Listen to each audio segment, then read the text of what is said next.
ஜாதியும் மதத்தையும் கடந்தீங்கன்னா தான் ஞானம் கிடைக்கும். ஜாதியிலையும் மதத்திலையும் நிற்கிற வரைக்கும் எவனுக்குமே ஞானம் கிடைக்காது. ஞானி மாதிரி வேஷம் கட்டலாம், ஆனால் ஞானம் கிடைக்காது. அப்படி ப்ரூவ் பண்ணுவோங்க அவங்கெல்லாம். அப்படிப்பட்ட உத்தமர்களுக்கு தான் இன்றைக்கி 18 பேருக்கு மேலே சிலை செய்துக்கிறேன். இன்றைக்கி 18 மகான்களுக்கு இங்கே சிலை செய்துக்கிறேன்.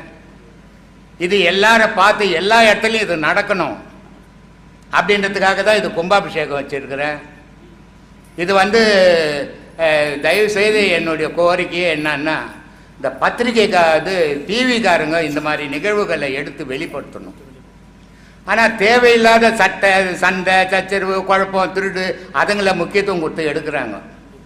ஆனால் இந்த மாதிரி நிகழ்ச்சிகளை டிவிக்காரங்க சேனல்காரங்க இந்த மாதிரி கும்பாபிஷேகங்களை எடுத்து இது மாதிரி மகான்களை வெளிப்படுத்தும் போது அந்த மகான்களுடைய புகழும் பருவம் நமக்கும் அந்த புண்ணியம் கிடைக்கும்.